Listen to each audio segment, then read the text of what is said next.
Transformers One is without a doubt the best Transformers movie there has ever been. I thought it'd be important to get that out as fast as possible. No, this is not clickbait or hyperbole. This movie is so damn good. Oh, it's so nice to say that. Fans of the channel or people who've watched me for a while know my stance on Transformers. I live and breathe this shit. I grew up with G1, Transformers Cybertron and animated is what I got into next, with then Prime becoming my hyperfixation along with the Michael Bay movies. Like it took over my entire life. My house is filled with different versions of Optimus Prime, with 2 versions decorating my living room from just being gifts from friends. Yet with me being a fan and the film needing to land to satisfy other fans too, it also must nail to try garner new fans. And with the release of Rise of the Beast last year, and even though the audience score and some Transformers fans really enjoyed it, it wasn't for me. But Transformers One did it. It is everything a Transformers movie needed to be. For fans, for new people, and even for haters now turned lovers. Transformers One, in my eyes, was truly something that was more than meets the eye. Going in, there was a heavy burden of expectations. Transformers as an IP typically garner this type of reaction. Could AI have written Transformers Rise of the Beasts? Yes, the answer is yes. It's the butt of every joke, low-hanging fruit for dumb people and toy collectors. And as a Transformers fan, I know this to be not true. Even of the last decade, there's been plenty of good. Because something isn't aimed for you doesn't mean it's inherently shit. That is something people really need to pick up on. There has been many TV shows still airing and comics still releasing. However, coming back to the big screen, there isn't much leeway. The damage of the Bay movies still persists. Rise of the Beast opened up new wounds. And this movie's main target audience looks to be very young children, in a franchise that typically has content like this. Give me your faith. So there was this fear within me that maybe this would be another film in the franchise that would not be for me, or people like myself. That battle for being aimed at kids versus adults. It's one that Twitter argues non-stop with no nuance whatsoever. Hell, the Minecraft movie trailer dropped as I was writing this and it looked like shit. And if you were to say that, then suddenly there'd be a wave of, sorry, but it's actually aimed at 9-year-olds. Yeah, well, so is any good animated film, and the good ones can nail both. One of the happiest things I can comment on is that this film isn't embarrassed to be a Transformers film. It doesn't attempt to dumb down anything so much that it actually loses to what it wants to be, or actually what it is. The script department has obviously spent time going into how to explore the more mature concepts, such as the car system at play. As soon as you begin to unpack this film, layers upon layers of nuance fell upon my feet. My notes page became overwhelming at the amount of deep politics this movie decided to go into. Almost to a point that I can't not deeply just go into it later on and break it down. To finish the opening section off, the expectations going in could not have been under more pressure. It needs to nail every single aspect for each market. For new people, fans, critics, to have tons of lore yet be also easy to understand. To be dark enough and in tone to feel like there is tension and stakes, while not being too scary for kids under 10.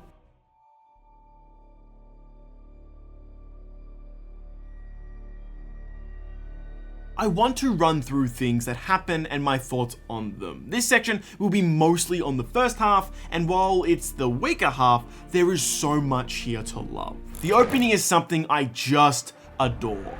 We catch Orion scavenging through the Icon Hall of Records, which showcases perfectly who he is. It's the literal perfect crime for him to commit, while also capturing it all within this one long take that lets us see the gorgeous scenery. At this age, he is reckless, brash, and a tad stubborn, The dialogue here off the bat shows he knows the guards and runs into them quite often. While after a few moments we find out Pax's intentions to be noble. To start off the film like this, it did leave me a bit nervous though, in that Josh Cooley, in an attempt to distinctively separate Pax from Prime, he would make him just completely different and need to learn how to be Optimus. The equivalent of needing to earn the boots or have multiple films to learn with great power comes great responsibility.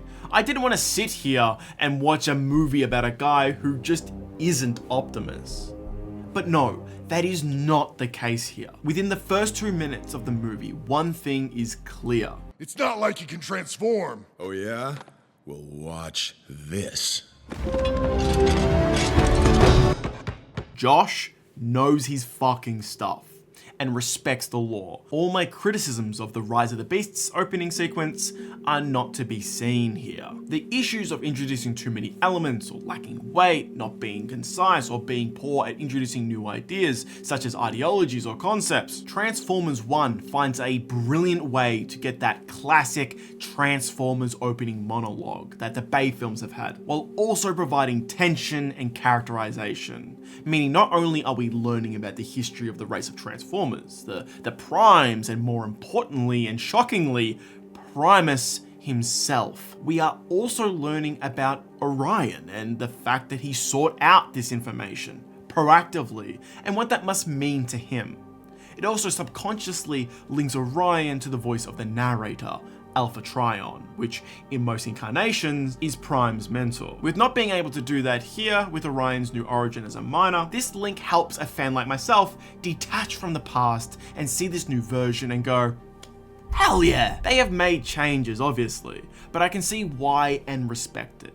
It just so happens that I also just really love this new take. Now, I am yet to read the book Transformers Exodus. It's on my to-read lists, I promise you, so if there's any similarities there to pull from, I'm not gonna be able to do that in this video. If you have read it and have stuff to share, please, I'm keen to know and in the comment section down below. But something as small as the matrix of leadership just being the right shape and having the correct use for it, that it being something bestowed to someone worthy of being a Prime, chosen by Primus himself, instead of a key that looks like this, that turns a magic bloody pyramid into a machine that eats suns. Now I claim your son.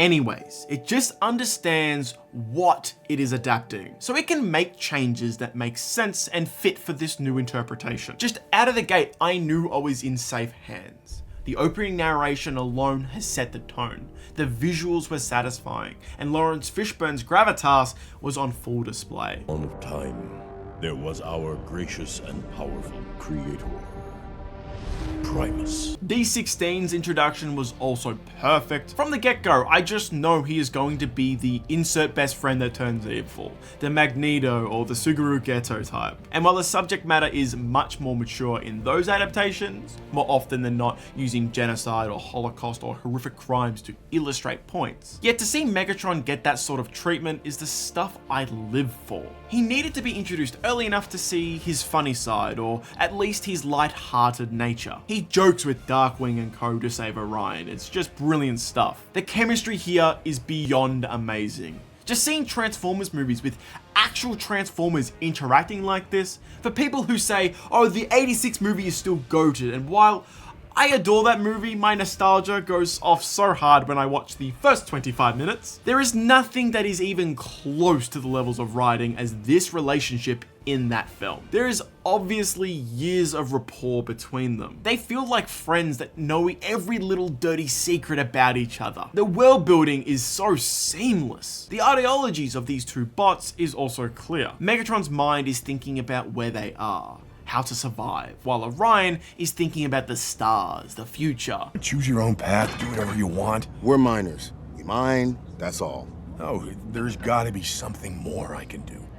I can feel it. An idealist clashes with a realist. A simplification for sure, as D fights with his own ambitions throughout. We see it when there is no tension whatsoever, and as time goes on, we see how Orion begins to grade on D, how his blind optimism in the face of adversity turns their relationship sour. Megatronus was the strongest. Prime to ever live. Megatronus Prime. When I first heard that, my jaw dropped. I will touch on him later, but D's idealism in him, like in Transformers Prime, just yes! Then there is an entire section on mining. Alita has a line that is just for the fans, which is subtle, but it's fun. This is fun. The touch or the power. Ready position! The mine begins to collapse, and Orion and Dee try and save Jazz, who gets trapped by some rocks. We see Orion, even though he's not a Prime yet, we see the beginning as to why people would want to serve him. He doesn't even question saving Jazz, directly going against protocol. The thing I want to focus on really here is just how politically charged this movie is, while also being for kids. Again, a topic I will more so touch on later as things start to shift in tone. But the entire idea of having all of our favorite bots be miners and representing the impoverished, showing that at this point Cybertron has extreme levels of classism, and it's after some twists and turns and reveals that they actually live under a caste system. I love it. Also, this amount of sass from Orion goes so hard considering what Prime will eventually become. Hey, Darkwing. Don't do it. I may not have a cog, but my finger can transform. Guess which one? I'll give you a limited option. Optimus, you want to see something funny? No. Onto a sequence that on the surface is just fun, shows our two leads getting along and building their friendship for sure, but also is so politically charged and does an immense amount for the world building that my mind just kind of went racing. Get it? It's a pun because there is a term called bread and circuses, and that term is used mostly known back during the times of Rome, with the Roman Emperor Julius Caesar, and it's to be said that people in power will use things such as a circus and food to keep the masses happy, while using this time to seek more power to do more damage to society as time goes on. In other words, as How Stuff Works puts it, it symbolizes the trade-off of a democratic freedoms for stability under a controlling government. Now, instead of a circus, substitute that with a race, and instead of a government, to simplify it for kids, it's this guy. Sentinel Prime! Yes! It feels so good to be here with you all today. Yeah, that Sentinel Prime.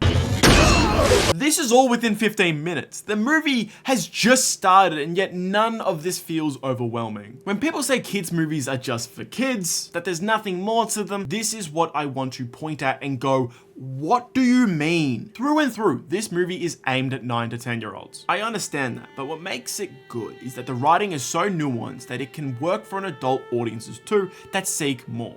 The world within 15 minutes is so damn rich, and for theatrical films, somehow this is the most amount of world building and character work in any Transformers film surrounding the race of Cybertronians in just 15 minutes. John Hamm is just so good as Sentinel Prime. He sells this character just perfectly. I need to just hold back because I feel if I break down every single line and gush, I'll be here for hours at this point. The film honestly picks up so much as they step into the cave. All four of our leads are finally together and playing off of each other.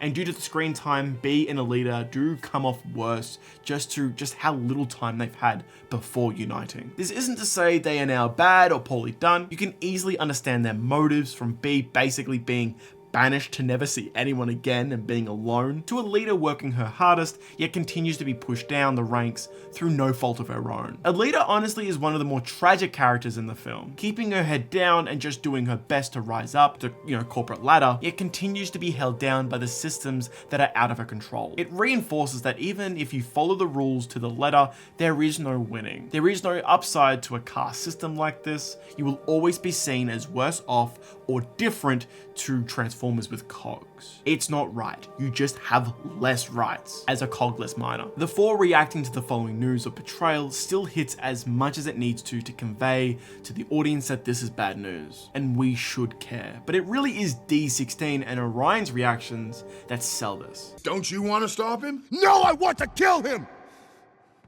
I'll touch on it more a bit later, but in future sequels, I do hope to see Alita and Bee explored a bit more. And then opening the next film with Prime, I think already that will help a ton. Just also, from 40 minutes on, I feel as if for Josh Cooley, all of the hard work is already done. All the setup is complete and you can just have so much more fun. And as a filmmaker, I imagine everything after this would have been so much easier. First chunk of this movie feels like a perfectly cut puzzle pieces that do everything absolutely the tightest it needed to for runtime. Everything after just steps up and up in the cool factor and hype. That's not to say after 40 minutes, Josh just phoned it in and all the animators could cruise. I just feel as if outward looking in, it's insane how dense the first 40 minutes are. With the sequel, you can just explore a lot of the characters you've already introduced without the need to deep dive into, hey, this is Cybertron and this is the rules of the world. The cave sequence has our 4 bots reach Alpha Trion and the rest of the 13 original primes. And what do we hear? The primes. We're here. Stop. Play that again.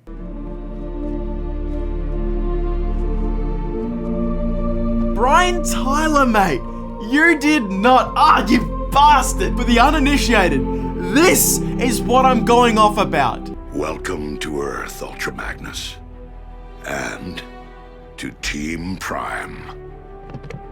Brian Tyler composed the score for the animated gem of a TV show, Transformers Prime. And for the theme of the Primes, has reprised one of the main motifs from the show here, taking this familiar but foreign era of history that had been long forgotten, but now with importance and meaning. The original theme will always have a place in my heart, yet for this movie, what we are being given is something that will always and forever be special. I literally sat in my chair in the theater going, fuck off, Brian, you did not! While others might not have realized, it's also here why we see that this film, while being great for newcomers, feels just from every single aspect has been made for Transformers fans of all generations. 50 cycles since we lost the matrix of leadership and our energon supply dried up. Return the Allspark to the well would be to prevent future generations of new life from existing on Cybertron.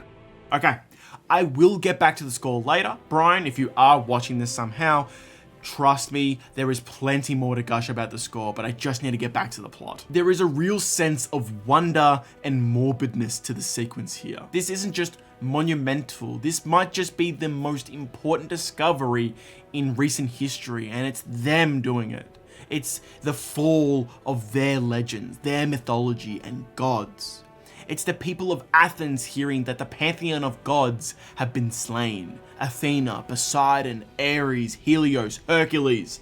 Imagine being a commoner, a miner, a cogless transformer, seeing these gods, these idols, corpses in front of you, massacred. For D16, it hits especially hard. Every single exchange Alpha Trion has is pure gold. Everything is a twist or a new revelation that what we know of this world so far in the opening 45 minutes is a lie. It is all wrong. We had already bought into it. Now we're being sold on that what we had been seeing is in reality a borderline body horror on classism and the wealthy versus the poor. A caste system. For those who aren't fully versed in this, a caste system is where people are put into fixed social groups under a hierarchy that often relies upon discriminatory notions of ritual purity and contamination. In the Indian caste system, the most widely cited and perhaps the earliest example, castes carry hereditary occupations. To have our villain do all of this on his own accord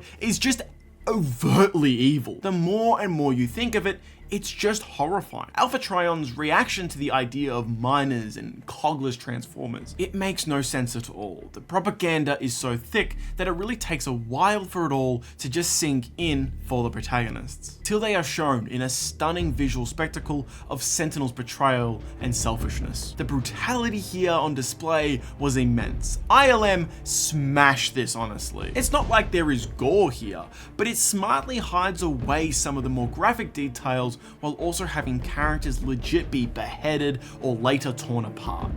It means we can still have our story of a brutal war while 6 and 7-year-olds can enjoy it all the same. This all comes at the very midpoint of the movie. It is here where we are going to go on a little plot break and touch on some of the other points, such as the art direction.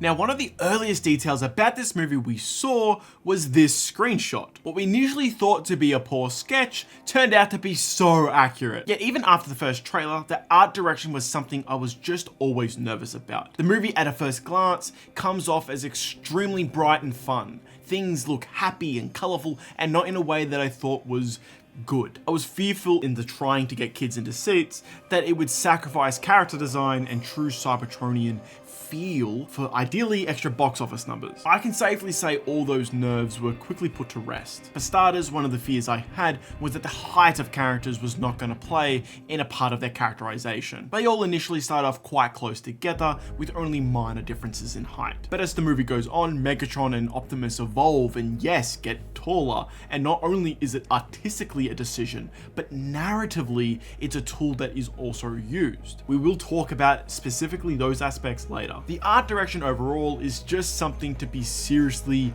impressed over. From sneaking in subtle Easter eggs. There, this throne is very much inspired by the crown that he wears in the 1986 Transformers movie. To Cybertron just feeling alive. This movie being in animation also means we actually get to see characters transform. And as much as I love the Michael Bay movie, kinda. Let me rephrase that. For every part I love about those movies, that's better. A huge gripe I have is that as the movies go on, transforming is only used as a tool to get from places A to B, mostly off screen. I don't have a single sequence in mind in this film, but just so many times, there is just too many to name, characters transform just because they can. And in situations that they're in, it's the smartest play to dodge an attack, to gain speed or whatever. It's their entire gimmick. Especially the agile characters that they should be just in or out of transforming all of the time.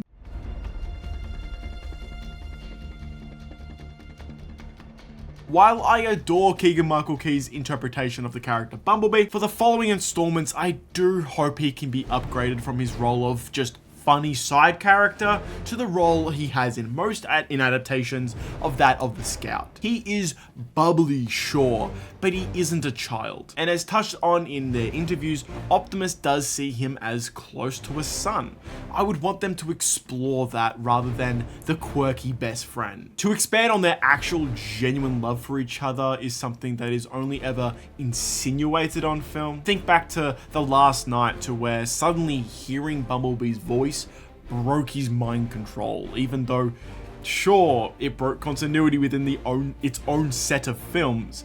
I want to see these two build to being that close. The war for Cybertron will result in millions of dead friends. This is one friendship you make very clear, hey, for the better part of the story, these two will be alive and have each other. Even though I think one of the best jokes in the film is from B. I'm gonna cut these guys, watch! Come here! It kind of leads into my next point, which is the pacing really does feel fast. While I know it has to be under 100 minutes to fit the new parameters for kids not wanting or enjoying movies that are too long, and there are mandates, it sucks seeing Spider-Verse be so long and daring in its length while this is so constrained to being like 95 minutes. My hope as the movies go on is that it matures with its audience the same way Kung Fu Panda does, and more importantly and more specifically, How to Train Your Dragon does. Tonally, that is just something that I wish for. You do have things such as a caste system elements, and although it would be amazing to really see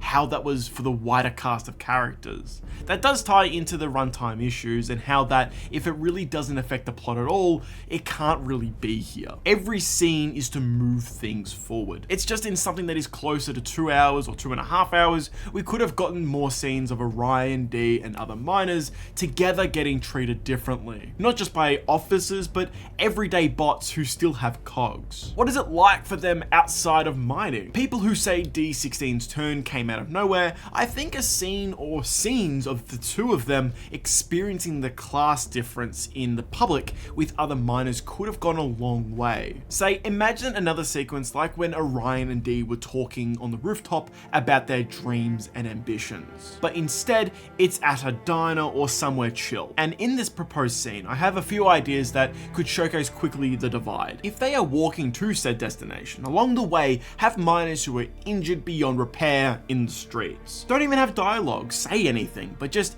have them both notice. They arrive and continue to talk about whatever, this pitch isn't fully developed. But to end it off, we see it's interrupted by a cog transformer picking on and shaming cogless bots. Orion and D then want to act differently. D's solution is more violent and Orion's more diplomatic. That situation plays out, and it's just so small, but it shows early on that they have two different ways to solve the same problem. This can act as the foundation of his turn later, showing D doesn't just become a fascist. He's always thought physicality was a more useful deterrent or an illustration of his ideals and want or desire for change. He just gets the abilities to demonstrate that on the biggest stage when given the chance later. To go back to the initial ideas of around said discrimination, they do mention later in the film having to do 23 mining shifts in a row, so they must get breaks or days off. But what does a break or a day off look like? This really is nitpicking, but I'm just curious to know, to say the least. The deeper and wider political ramifications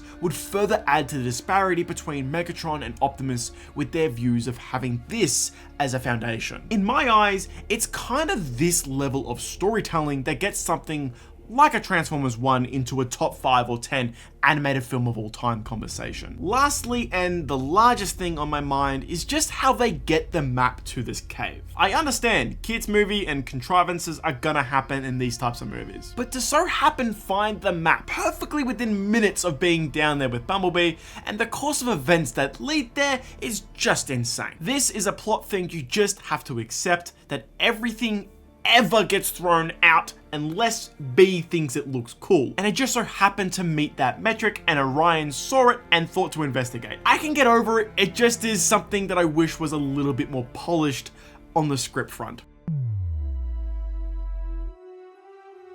Let's do this. The back half of this video is going to be focusing on Orion packs and D16. They are the core of this movie. If they don't work for you, nothing really will. They nailed that they are brothers. I've said this before, but the political nature of it all is also done to perfection. It needs to be clear that they both want and need change, to see that the world of Cybertron needs to evolve. Sentinel represents the old guard, the old ways that need to be circumvented, to be rebelled against. Now it's how Orion and D want to execute their ideologies where things go wrong. We see D just filled with anger that Sentinel killed his hero. It takes that monologue from Ratchet in Transformers Prime and basically expands upon it.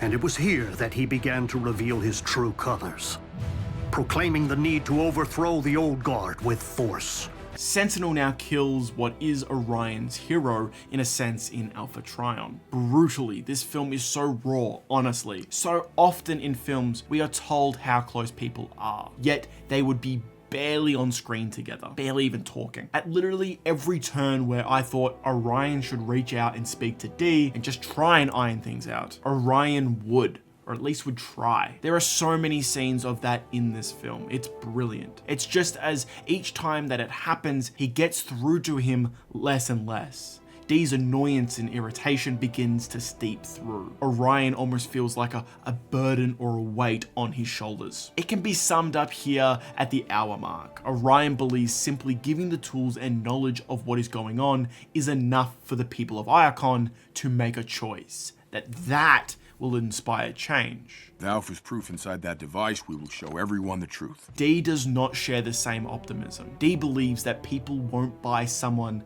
that they worship was a false prophet. It's honestly understandable where D's anger is here. His world was flipped upside down in moments. He was told his life was basically meaningless by his hero. He Lied to my face. Now it's time to talk about one of the best sequences in the movie, the lair at the Cybertronian High Guard. Make it short. The character work here is outstanding. Love seeing Shockwave, Soundwave, and Starscream. Amazing. The voice actors nail it, and while some people here have reprised their roles previously, or at least doing new characters, I enjoy John Bailey's Soundwave, even if I desperately wanted more. That is 2 John Bailey performances that we are only teased with what he can do on film. Steve Buscemi's Starscream spells out the viewpoint of what will be the Decepticon mantra here. All that counts is the strength of one bot over another.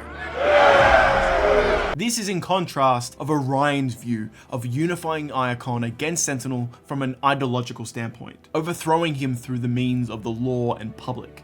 The High Guard do not like this. D obviously hates this, and in leaving and displaying his defiance, this is where I see the birth of the Megatron idea. And Orion and him break up. Instead of it being outside of a KFC like in Jujutsu Kaisen with Suguru and Satoru, it's here in enemy territory with supposedly them having each other's backs. Every line D says here is I was lied to. I found out Sentinel was rotten. It's all me. And look at how he gives his speech to what will become his new army. It's shouting, it's loud, it's him standing over the top of a fallen combatant, calling him weak. It uses language like march and take down. It's overt, I know, but it's a clear choice from the writing team. I'm doing this to contrast the next two monologues that will come later. I have been a Transformers fan for 20 years, but as I have said in this video, I think, and 100% in my Rise of the Beast video, this will be someone's first Transformers movie.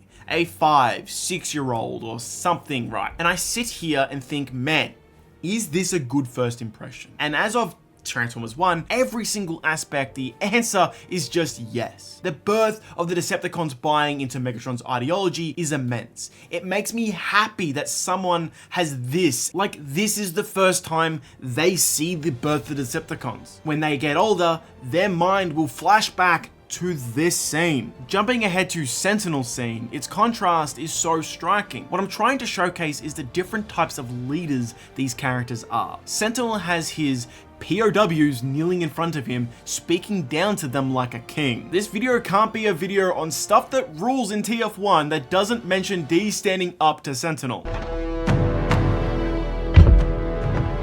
Even with the small amounts of screen time that he has, Sentinel Prime once again goes into the Transformers Hall of Fame for being an asshat of an antagonist. With only a few duds in the franchise, Sentinel Prime having 2 spots is kinda insane. Also, he literally hits Megatron with the The dude is such a man-child. On the flip side, he does one of the most brutal things in the movie, branding D with Megatronus's face. This goes hard. D is literally scarred with the symbol for strength. The way that this turns into the Decepticon logo, into that idea that represents Megatron's views and gives it all the weight, is way more than I could ever have asked for. This is a kid's movie after all. The fact that they are organic robots gives the movie such an advantage. Because just imagine that if this was human flesh. It's a scene out of Inglourious Bastards, for Christ's sake. I think this just might be my masterpiece. To the third speech scene that I want to touch on. 2 years ago, I said this about Erwin Smith in regards to Optimus Prime. Both characters are on the Mount Rushmore of giving inspirational speeches and sharing words of great wisdom. It's just that sadly, only one of them has truly had a depiction that puts the character under the microscope at every second they're on screen, and are being challenged to their very core, offering some of the most introspective conversations around leadership and destiny I have ever seen. Whilst the other has been forced to remain stagnant for the most of the franchise's long-running history, with writers being too afraid to really commit to a storyline that could put the titular character under proper duress. Autobots and Maximals will charge the bridge together and lure Scourge onto the battlefield. What the hell is this? It lacks all energy, the pacing feels off, the actual dialogue just ain't good, and for a second, I thought we were gonna get a definitive Optimus Prime live action speech. I was so excited, and then it just cuts away. I was like, what the fuck, Barry? Finally, we have a scene that really just showcases how perfect of a leader Optimus is, even before people bought into his campaign as the leader of the Autobots. Chris Hemsworth, I would do anything for you after this performance. You fucking just, you cared, man. Starting with Darkwing just getting Pause. It happens so fast, everyone looks over to only see Orion walk past in obscurity. They don't know of his transformation yet. There is a feeling of suspense. This place is built for minors. He doesn't physically fit into this space. The set design is beyond smart for illustrating this point as fast as it does. Evan Michael Lee's jazz rushes to the front, so now we have come full circle. Jazz is such an important character. He is often Optimus's second in command. If I can use my platform right now of 8,000 subs to demand one thing, it is more Jazz screen time in the sequel. I need that. The direction here to cut to the 50-50 shot is masterful, and the delivery of Little? There's nothing little about you. so good. Orion now towers over all of them, and what does he do first? He gets down to their level. He doesn't speak over them, he doesn't belittle them, he doesn't consider himself better or stronger. He is one of them. Orion's speech is beautiful. Through only words of hope and conviction, he aims to transform the working class, I mean miners, to rise up to stop Sentinel, and with who is in the room, eventually the Decepticons. To make the origins of the Autobots, this just makes me all flustered. The Autobots now represent the previously disenfranchised and impoverished. The poor rebels who stood up when given the chance to take back their home against tyranny and fascism. As Orion begins to speak with more weight and vigor, he stands up, matching the words he is saying to what he is asking from them, with the camera going from as if it was on a tripod, still and not moving, to this sweeping high-octane J.J. Abrams style camera that captures the moment perfectly. Together as one. To match all of that with the main theme of the movie getting louder and louder. So good! One last time, Orion tries to speak out to D16. They took everything from us. Rebuilding Iacon cannot begin with an execution. Don't be like Sentinel. This is why I fucking love Transformers, man. It's robots that turn into cars and planes and dinosaurs. But these two love each other. The punch that D lands on Orion shook me. Listen. But it couldn't prepare me for what was next. As if it were Toji in hidden inventory, Orion has a huge spherical chunk missing, with D's face filling that void. In a moment akin to Lion King, we have D holding of what remains of his best friend, dying in his grip. To be hit with a line that is just chills. The perfect turn. I'm done saving you. To add more to this section, while making this video, the script for the film dropped. And this sequence of D16 holding Orion has had some extra clarification on what actually is going on here. Many of us thought, including myself, that when he's saying no, no, no, why, that it was aimed at Orion. Instead, as the script states, and if you were to look closer at D's eyes, this is actually an internal question to self. Guilt. This adds further context to his turn and shows his mental state well. Once he can find a justification or enough reason that when his mind becomes set, Orion is the weight that he needs to drop and let go of to see Cybertron restored. He is the last element of his humanity left to leave behind. Like if there was any doubt about his arc before this, for me, this just clears it all up. It's like answering a math question, and once D had done that in his head, he knew the answer was to detach from his heart and his love for Pax. That is when he becomes the monster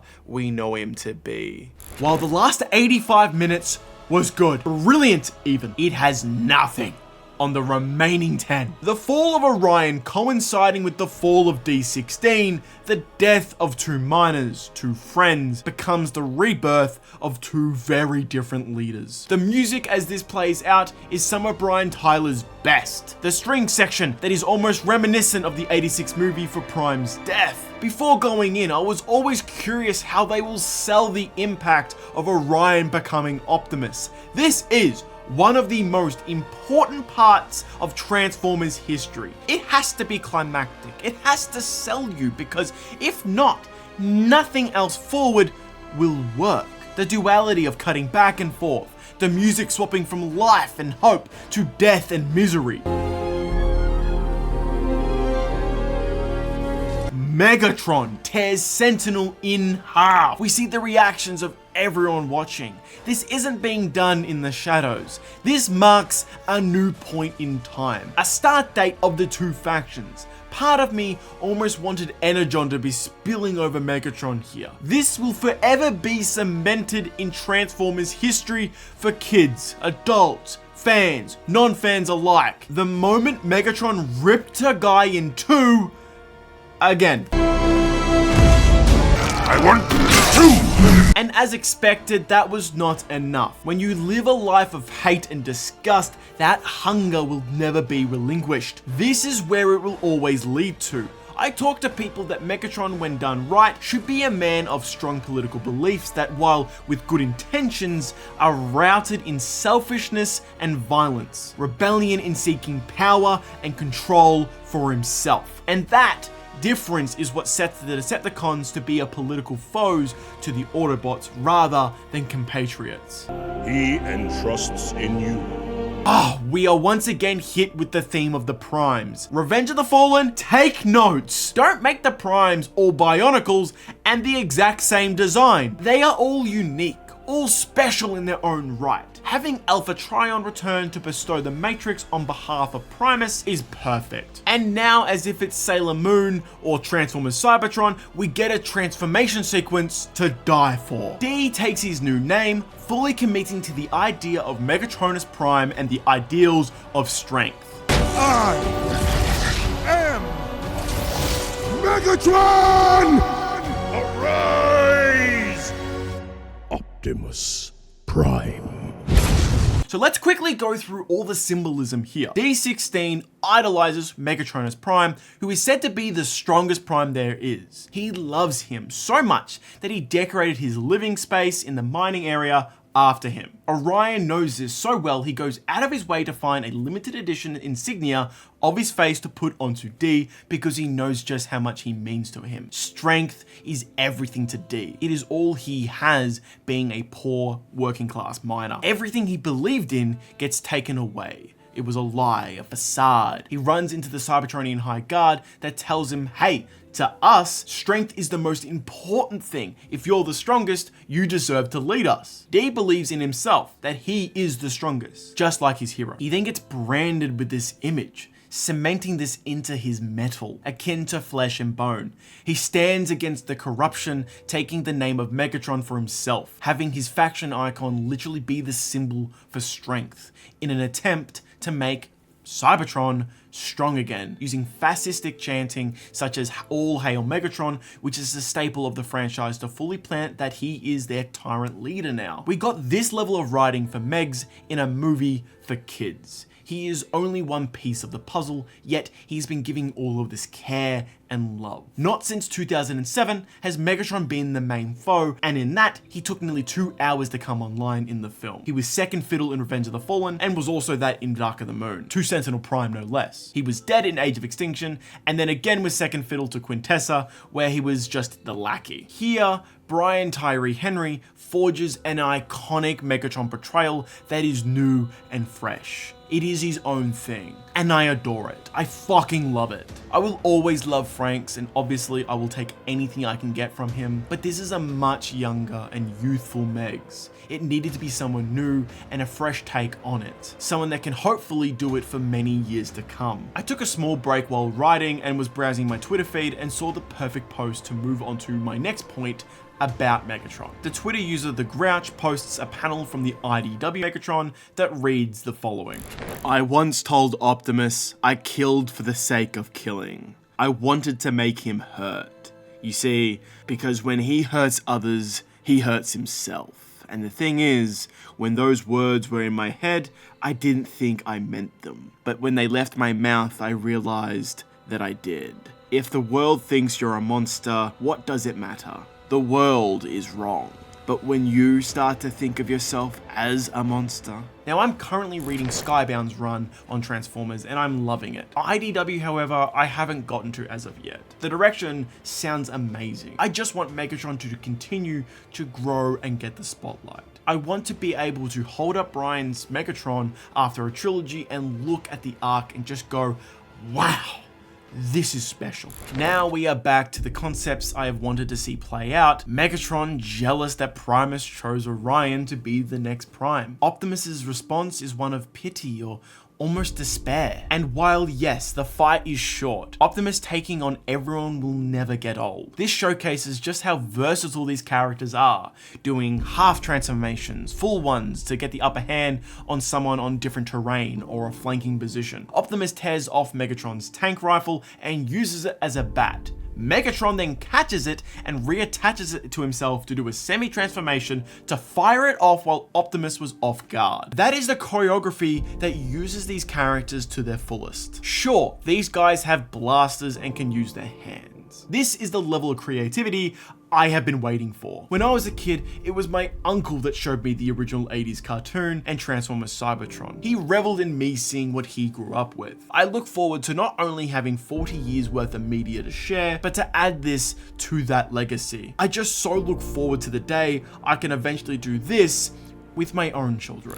So we make it to the end of Transformers One, and this emotional journey is over. The Autobots are here, all our classic bots have their cogs now, and while we receive our classic Optimus Prime epilogue, a staple, the matrix of leadership has restored Cybertron to how it was before Sentinel's betrayal. And as if it were G1, the Autobot logo appears, and while a little too long between transition cards, we see the Decepticon perspective of them getting their classic insignia branded upon them. This is all too good to be true. This cannot be the end point for this creative team. I have reworked the ending for this video countless times at this point, shown so many friends and other YouTubers how to get across just how I feel. For years and years, Transformers has been a joke, and now, 6 months later after release, I still feel giddy. I still feel so unbelievably lucky to be on this planet and to see something I care so much about be done such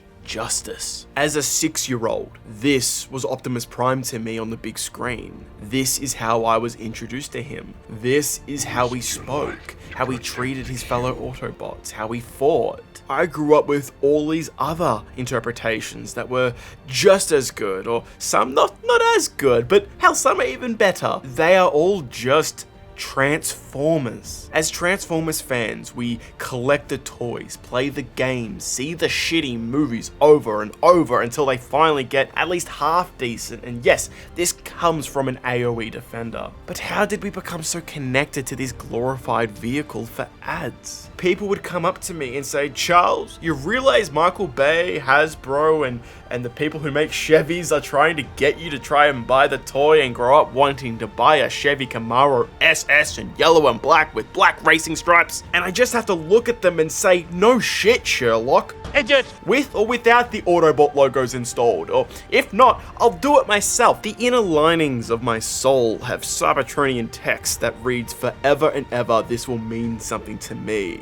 And as Optimus once said, he is not alone. Transformers fans, we have won the battle. However, the war still rages on. Winning this is to get a sequel greenlit, and with that, I can only hope and pray to Primus himself. In the meantime, if this does very well mark the end of the franchise that Josh Cooley leads, I sign off with this. You ever mine Energon before? No. You? No. I hear it's dangerous. I'll tell you what. You watch my back, I promise to watch yours. All right. Thanks. Pax? Where are we, Megatronus? Don't you remember, old friend? Are you certain I am worthy? You have no idea. Optimus is not so easily destroyed. We have millennia worth of battles behind us to prove it. Megatron Prime! Besides, who would you be without me, Prime? Time to find out. One shall stand, one shall fall.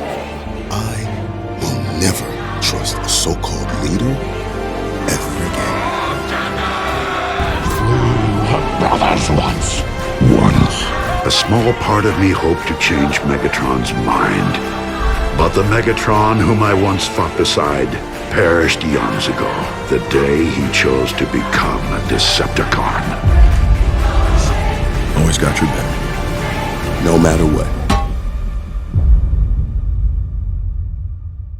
Make sure to join our Discord where we talk all things like Transformers or comic book stuff, anime, whatever it be, with the rest of the DTE community. Down below, please let me know what your thoughts were on this film, and to check out our other videos, including the one on Rise of the Beasts. If you guys want to support the channel, we do have a Patreon where you get exclusive perks. These videos take a lot of time and a lot of effort to make, so any help would go a long way. I just have to thank Nick, Colin, and Jadu Sable. Please make sure to follow the link in the description down below to check that out, and also to use our code DARE2 in the Fortnite store. Alright, peace out.